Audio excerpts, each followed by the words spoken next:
पुरानी दुनिया की 4 महान सभ्यताओं में से एक सिंधु घाटी सभ्यता के प्रमाण हमें सबसे पहले तब मिलते हैं जब 1856 में जॉन विलियम ब्रंटन कराची से लाहौर तक रेलवे लाइन बिछवाने के लिए वहां की खुदाई करवा रहे थे।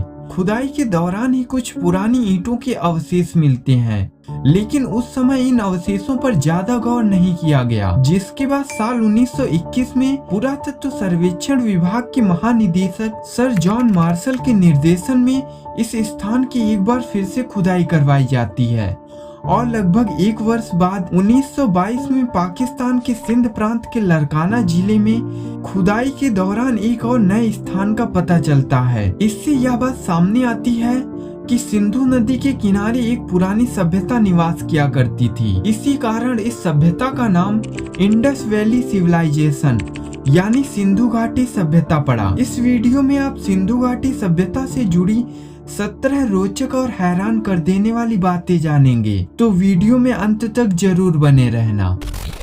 नंबर 17, सिंधु घाटी सभ्यता पूरे भारत, अफगानिस्तान और पाकिस्तान में लगभग 13 लाख वर्ग किलोमीटर क्षेत्रफल में फैली हुई थी, जिसमें 1400 से भी अधिक शहर व गांव हुआ करते थे।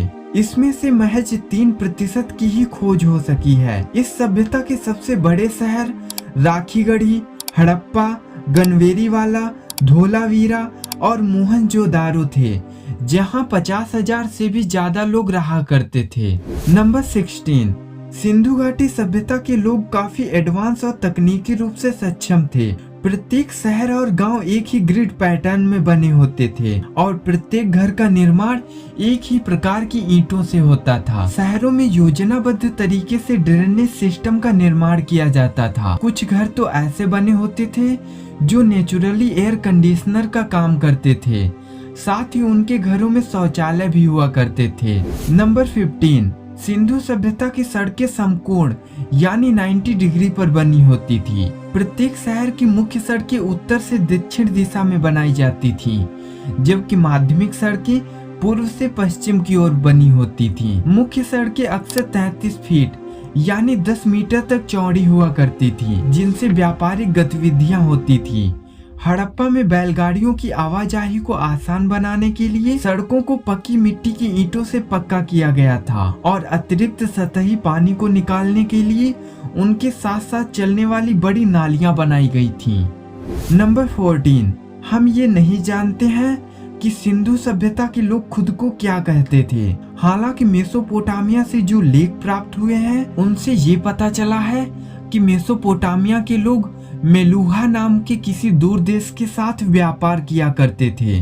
अब दावे के साथ तो नहीं कहा जा सकता, लेकिन बहुत से इतिहासकार ये मानते हैं कि मेसोपोटामिया के लोग सिंधु सभ्यता को ही मेलुहा कहते थे, या फिर ऐसा भी हो सकता है कि शायद वे प्राचीन भारत को मेलुहा कहते हों। अगर ये सच है तब भी ये कोई नहीं जानता कि वे भारत को मेलुहा क्यों कहते थे और इसका क्या अर्थ था। हालांकि इस बात के बहुत सबूत मिले हैं कि मेसोपोटामिया के सिंधु सभ्यता के साथ व्यापारिक संबंध थे, क्योंकि मेसोपोटामिया से सिंधु सभ्यता की मोहरें भी प्राप्त हुई हैं। अतः ऐसा माना जा सकता है कि मेसोपोटामिया के लोग जिस जगह को मेलुहा कहते थे वो सिंधु सभ्यता ही हो। नंबर 13, सिंधु सभ्यता के लोगों को धातु विज्ञान की गहरी समझ थी। उनके द्वारा बनाए गए धातु उत्पाद दूर देशों तक निर्यात किए जाते थे, जो सीसा, तांबा, कांस्य और मिश्र धातुओं का उपयोग करके बनाए जाते थे। लोथल पुरातत्व स्थल से 0.25 मिलीमीटर चौड़ाई की एक छोटे से सोने की हार की खुदाई की गई है। इसके अलावा रंगपुर, मोहनजोदारो और हड़प्पा से कई अन्य कीमती धातु की कलाकृतियां भी मिली हैं। सिंधु सभ्यता के लोगों का ज्ञान इतना उन्नत था कि उन्होंने हजारों वर्ष पहले ही टच स्टोन तकनीकी द्वारा सोने की शुद्धता का मूल्यांकन भी किया था, जिसका उपयोग आज भी दुनिया के विभिन्न हिस्सों में किया जाता है। नंबर 12, मोहनजोदारो सिंधु सभ्यता का सबसे बड़ा शहर था। ये एक प्रकार का महानगर था। दिलचस्प बात यह है कि सिंधु सभ्यता मैदानों की सभ्यता थी, लेकिन पूरा मोहनजोदारो शहर छोटे मोटे और ऊंचे टीलों पर बना था। ये टीले प्रकृति द्वारा नहीं बनाए गए थे, बल्कि इन्हें सिंधु सभ्यता के लोगों ने ईंटों का उपयोग करके जमीन की सतह को ऊपर उठाया था, ताकि अगर भविष्य में सिंधु नदी में कोई बाढ़ आ जाए तो शहर को बाढ़ के प्रकोप से बचाया जा सके। नंबर 11, मोहनजोदारो सिंधी भाषा का शब्द है जिसका अर्थ है मृतकों का टीला। जाहिर सी बात है, दुनिया का कोई भी सभ्य समाज अपने शहर को मुर्दों का टीला नहीं कहेगा। ये नाम तो हमने इस प्राचीन शहर को दिया है। इस शहर का असली नाम क्या था, ये हजारों साल पहले यहाँ रहने वाले लोग ही जानते होंगे। अब आप सोच रहे होंगे कि इस शहर को मुर्दों का टीला क्यों कहा जाता है। दरअसल जब इस नगर की खोज हुई थी तो साइंटिस्ट ने यहाँ रिसर्च की, जिसमें पता चला कि यहाँ की हर गली में कंकाल ही कंकाल भरे पड़े हैं, जिसके बाद से इस नगर को मुर्दों का टीला कहा जाने लगा। नंबर 10, दोस्तों अगर आपसे पूछा जाए कि दुनिया की सबसे पुरानी सभ्यता कौन सी है, तो संभवतः आप इजिप्शियन या मेसोपोटामिया का ही नाम लेंगे। लेकिन शायद आपको जानकर हैरानी होगी कि दुनिया की सबसे पुरानी सभ्यता और कोई नहीं बल्कि इंडस वैली सिविलाइजेशन थी। नवभारत टाइम्स के एक आर्टिकल के अनुसार सिंधु घाटी सभ्यता लगभग 8000 साल पुरानी थी, जबकि मिस्र की सभ्यता 7000 बीसी से 3000 बीसी तक और मेसोपोटामिया की सभ्यता की 6500 बीसी से 3100 बीसी तक ही रहने के प्रमाण मिले हैं। इसके अलावा शोधकर्ताओं को हड़प्पा शहर से 10,000 वर्ष पुरानी सभ्यता के भी प्रमाण मिले हैं। नंबर 9, सिंधु घाटी सभ्यता के लोगों को लिखना भी आता था। खुदाई से जो चीजें मिली हैं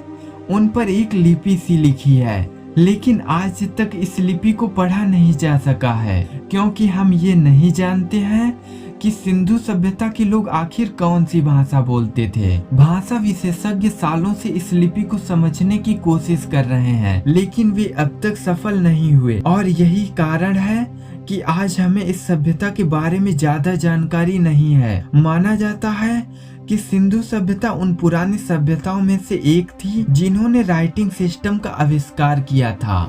नंबर 8, खुदाई के दौरान 3000 से भी ज्यादा स्टोन टैबलेट्स मिली हैं, जिन्हें सील या मुहरें कहा जाता है। इन मुहरों पर कई जानवरों के चित्र उकेरे गए थे और देवताओं की छवियां भी बनी हुई हैं, और इन पर उस जमाने की लिपि में कुछ लिखा हुआ है। माना जाता है कि इन सील्स का इस्तेमाल व्यापार के सामानों पर मुहर लगाने के लिए किया जाता था। इतिहासकारों का मानना है कि इन सील्स का कुछ और भी उपयोग रहा होगा, लेकिन वो दूसरा इस्तेमाल क्या था ये हम नहीं जानते, क्योंकि उस जमाने की लिपि को हम आज तक नहीं समझ पाए हैं। इन सील्स में सबसे प्रसिद्ध पशुपति मुहर है, जिसमें एक 3 सिर वाला आदमी बैठा हुआ है और उसके चारों ओर भैंस, बाघ, बैल आदि जानवर बने हुए हैं। कई लोगों का मानना है कि यह भगवान शिव की प्रतिमा है। नंबर 7, सिंधु सभ्यता के लोगों ने कपड़ों में लगाने के लिए बटन्स भी बनाए थे। समुद्री सीपों के सेल से बने इन बटन्स का उपयोग सजावटी सामग्री के रूप में भी किया जाता था। बटनों को अलग अलग आकृतियों में बनाया गया था और धागे के साथ कपड़ों में इसे लगाने के लिए छोटे छोटे छेद भी दिए गए थे। सबसे पुराने बटन्स को मोहनजोदारो से खोजा गया था, जो लगभग 5000 साल पुराने थे।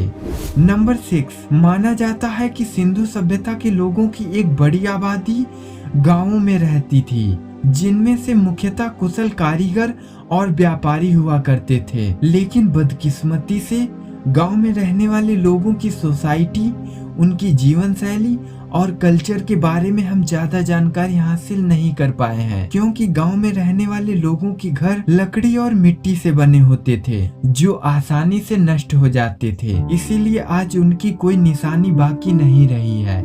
नंबर 5, भले ही आज आपको डेंटिस्ट्री जैसा कार्य आधुनिक और नए जमाने का लगता हो, लेकिन आपको जानकर हैरानी होगी कि सिंधु घाटी सभ्यता के लोगों को भी इसकी अच्छी खासी जानकारी थी। मेहरगढ़ से प्राप्त 2 अवशेषों का अध्ययन करने वाले आर्कियोलॉजिस्ट ने पाया कि सिंधु सभ्यता के लोग प्रोटो डेंटिस्ट्री के ज्ञानी थे। आर्कियोलॉजिस्ट को इन अवशेषों में से एक व्यक्ति के दांतों में ड्रिलिंग करने के सबूत मिले। उन्होंने 9 अलग अलग वयस्कों के 11 ड्रिल किए गए मोरल क्राउन भी खोजे, जिनके अवशेष करीब 7500 साल से 9000 साल पुराने थे। नंबर 4, सिंधु सभ्यता के लोगों का इंजीनियरिंग स्किल आज हमारे पास मौजूद सबसे अच्छी स्किल्स में से एक है। खुदाई के दौरान कई मूर्तियां, मिट्टी के बर्तन, सोने के गहने, शारीरिक रूप से विस्तृत आकृतियां भी मिली हैं। इसके साथ ही वे कांच, चीनी मिट्टी के बर्तन और हाथी दांत से चूड़ियां भी बनाते थे, जिनके डिजाइन आज भी फैशन में है। उनके द्वारा बनाई गई सबसे जटिल संरचना टेराकोटा से बनी बेलनाकार अंगों वाली महिलाओं की नाचती हुई आकृतियां हैं, जिन्हें डांसिंग गर्ल की मूर्तियां कहा जाता है।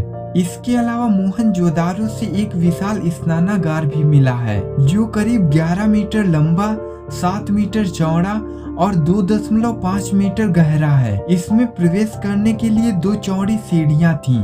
इस स्नानागार को द ग्रेट बाथ का नाम दिया गया है। नंबर 3, एक खास बात जिसने इतिहासकारों को काफी हैरान किया है, वो ये है कि यहाँ कोई भी ऐसे सबूत नहीं मिले हैं कि जिससे ये कहा जा सके कि इस सभ्यता में किसी राजा या बादशाह की हुकूमत रही होगी। अभी तक जितने भी प्रमाण मिले हैं उससे यही पता चलता है कि इन लोगों के बीच कोई शासन करने वाला नहीं रहा होगा। इन लोगों का समाज बड़ा ही शांति प्रिय रहा होगा, जहां सभी को समान अधिकार मिलते होंगे। वैसे यह जानना भी काफी दिलचस्प रहेगा कि इतनी सिस्टमैटिक सोसाइटी बिना किसी सेंट्रल गवर्नेंस के कैसे वजूद में रही होगी। नंबर 2, खुदाई के दौरान युद्ध में इस्तेमाल होने वाले औजार और हथियार करीब ना के बराबर मिले हैं। युद्ध के भी कोई प्रमाण नहीं मिले हैं। इस बात से ये अंदाजा लगाया जा सकता है कि इनका समाज काफी शांतिप्रिय और प्रगतिशील रहा होगा और ये अमन चैन के साथ रहना पसंद करते होंगे। इन लोगों को अपना समाज सुरक्षित रखने के लिए कभी किसी सेना या फौज की जरूरत नहीं रही होगी। नंबर 1, सिंधु घाटी सभ्यता के बारे में सबसे हैरान करने वाली बात यह है कि 100 साल पहले किसी ने सोचा भी नहीं होगा कि अतीत में कोई ऐसी सभ्यता भी वजूद में रही होगी। आखिर क्यों इतिहास ने इस प्राचीन सभ्यता को भुला दिया, और क्या कारण है कि प्राचीन मिस्र और मेसोपोटामिया की सभ्यताओं की तरह हम इसे याद नहीं रख पाए? इसका एक बड़ा कारण यह है कि इन लोगों ने दूसरी सभ्यताओं की तरह बड़े मॉन्यूमेंटल स्ट्रक्चर्स का निर्माण नहीं किया था। जैसे प्राचीन मिस्र के लोगों ने विशाल पिरामिड्स बनाए, जो उनकी सभ्यता ढह जाने के बाद भी सदियों तक खड़े रहे और आज भी वजूद में हैं। सो दोस्तों, इस वीडियो के लिए बस इतना ही। अगर वीडियो अच्छी लगी हो या वीडियो से कुछ नया जानने को मिला हो तो लाइक और दोस्तों के साथ शेयर जरूर कर देना, और हिस्ट्री से जुड़ी ऐसी इंफॉर्मेटिव वीडियोज के लिए चैनल को सब्सक्राइब कर घंटी को दबाना मत भूलना। मिलते हैं नेक्स्ट वीडियो में। जय हिंद।